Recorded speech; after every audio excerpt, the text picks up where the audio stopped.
आज की वीडियो में हम बनाएंगे एक मधुबनी स्टाइल बर्ड पेंटिंग और साथ में सुनेंगे मुंशी प्रेमचंद जी द्वारा रचित कहानी नादान दोस्त।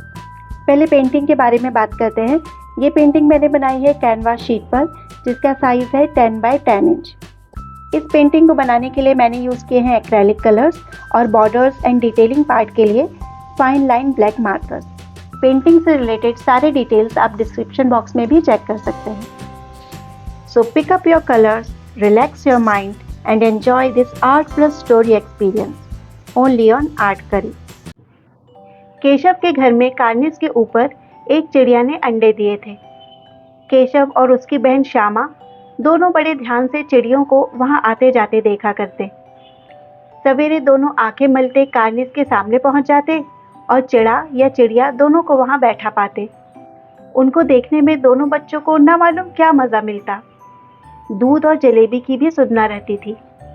दोनों के दिल में तरह तरह के सवाल उठते।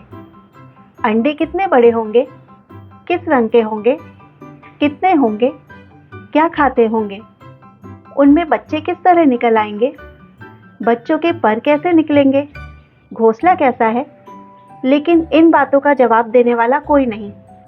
न अम्मा को घर के काम धंधों से फुर्सत थी, न बाबूजी को पढ़ने लिखने से। दोनों बच्चे आपस ही में सवाल जवाब करके अपने दिल को तसल्ली दे लिया करते थे। श्यामा कहती, क्यों भैया, बच्चे निकलकर फुर से उड़ जाएंगे। केशव विद्वानों जैसे गर्व से कहता, नहीं री पगली, पहले पर निकलेंगे, बगैर परों के बेचारे कैसे उड़ेंगे। श्यामा, बच्चों को क्या खिलाएगी बेचारी। केशव इस पेचीदा सवाल का जवाब कुछ न दे सकता था। इस तरह 3-4 दिन गुजर गए।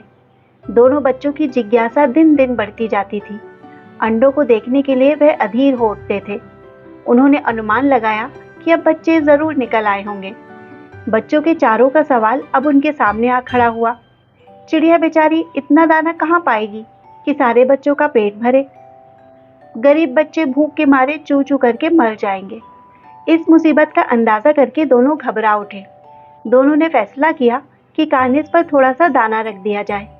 श्यामा खुश होकर बोली, तब तो चिड़ियों को चारे के लिए कहीं उड़कर ना जाना पड़ेगा ना। केशव, नहीं, तब क्यों जाएंगी। क्यों भैया, बच्चों को धूप ना लगती होगी। केशव का ध्यान इस तकलीफ की तरफ ना गया था। बोला, जरूर तकलीफ हो रही होगी, बेचारे प्यास के मारे तड़प रहे होंगे, ऊपर छाया भी तो कोई नहीं। आखिर यही फैसला हुआ कि घोंसले के ऊपर कपड़े की छत बना देनी चाहिए। पानी की प्याली और थोड़े से चावल रख देने का प्रस्ताव भी स्वीकृत हो गया। दोनों बच्चे बड़े चाव से काम करने लगे। श्यामा माँ की आंख बचाकर मटके से चावल निकाल लाई। केशव ने पत्थर की प्याली का तेल चुपके से जमीन पर गिरा दिया और खूब साफ करके उसमें पानी भरा। अब चांदनी के लिए कपड़ा कहाँ से लाएं? फिर ऊपर बगैर छड़ियों के कपड़ा ठहरेगा कैसे और छड़ियाँ खड़ी कैसे होंगी। केशव बड़ी देर तक इसी उधेड़बुन में रहा। आखिरकार उसने ये मुश्किल भी हल कर दी। श्यामा से बोला, जाकर कूड़ा फेंकने वाली टोकरी उठा लाओ, अम्मा जी को मत दिखाना। श्यामा, वह तो बीच में फटी हुई है, उसमें से धूप ना जाएगी। केशव ने झुंझलाकर कहा, तू टोकरी तो ला, मैं उसका सुराख बंद करने की कोई हिकमत निकालूंगा। श्यामा दौड़कर टोकरी उठा लाई। केशव ने उसके सुराख में थोड़ा सा कागज ठूंस दिया और तब टोकरी को एक टहनी से टिकाकर बोला, देख, ऐसे ही घोंसले पर उसकी आड़ कर दूंगा, तब कैसे धूप जाएगी। श्यामा ने दिल में सोचा, भैया कितने चालाक हैं। गर्मी के दिन थे, बाबूजी दफ्तर गए हुए थे। अम्मा दोनों बच्चों को कमरे में सुलाकर खुद सो गई थी, लेकिन बच्चों की आंखों में आज नींद कहाँ।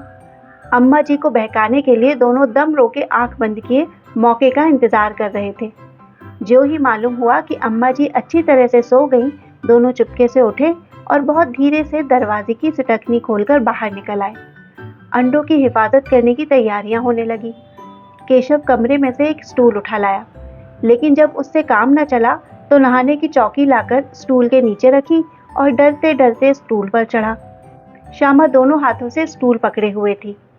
स्टूल की चारों टांगे बराबर ना होने के कारण जिस तरफ ज्यादा दबाव पड़ता था, जरा सा हिल जाता था।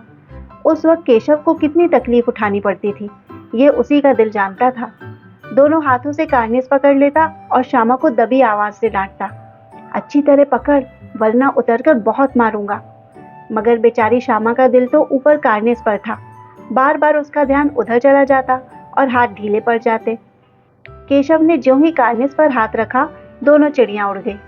केशव ने देखा कार्निस पर थोड़े से तिनके बिछे हुए हैं और उस पर 3 अंडे पड़े हैं। जैसे घोंसले उसने पेड़ों पर देखे थे, वैसा कोई घोंसला नहीं है। श्यामा ने नीचे से पूछा, कै बच्चे हैं भैया? केशव ने कहा, 3 अंडे हैं, अभी बच्चे नहीं निकले।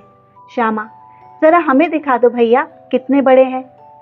केशव ने कहा, दिखा दूंगा, पहले जरा चिथड़े ले आ, नीचे बिछा दूं, बेचारे अंडे तिनकों पर पड़े हैं। श्यामा दौड़कर अपनी पुरानी धोती फाड़कर एक टुकड़ा लाई।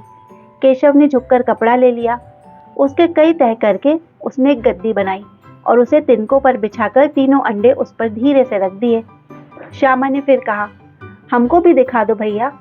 केशव, दिखा दूंगा, पहले जरा वे टोकरी दे दो, ऊपर छाया कर दूं। श्यामा ने टोकरी नीचे से थमा दी और बोली, अब तुम उतर जाओ, मैं भी तो देखूं।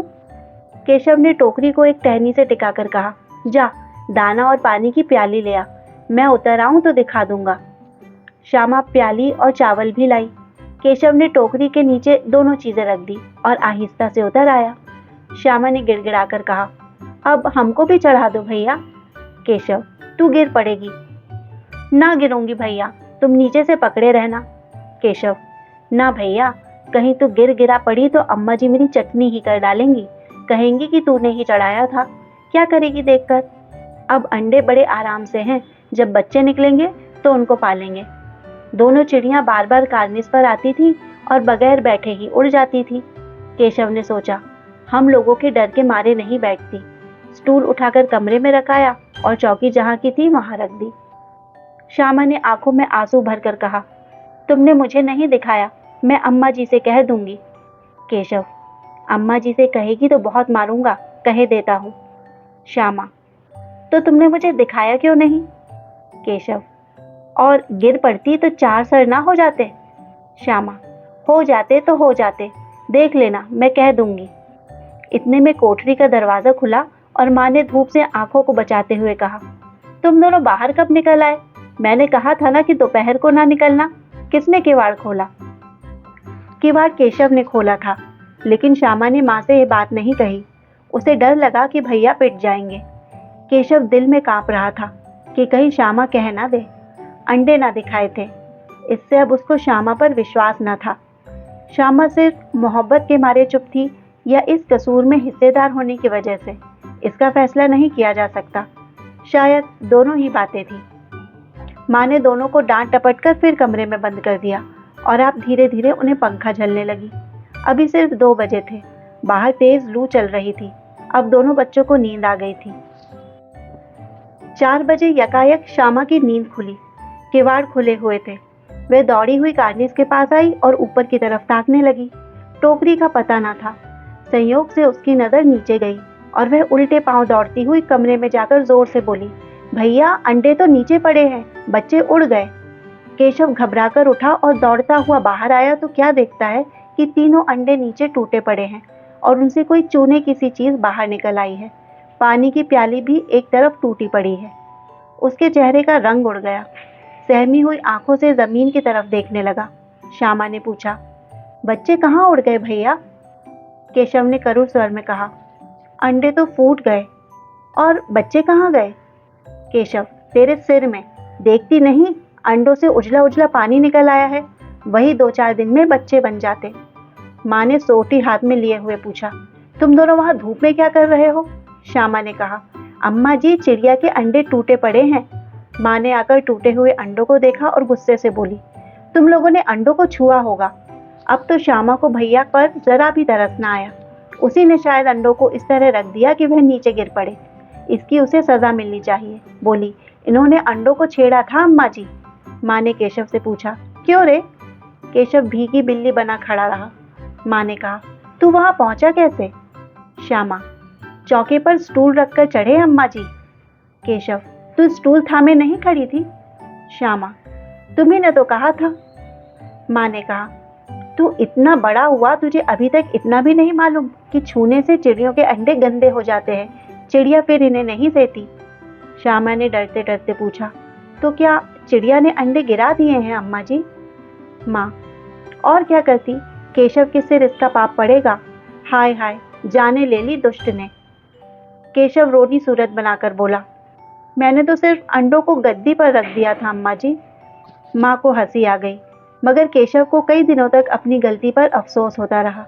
अंडों की हिफाजत करने के जोश में उसने उनका सत्यानाश कर डाला। इसे याद करके कभी कभी वह रो पड़ता था। दोनों चिड़ियाँ वहाँ फिर न दिखाई दी।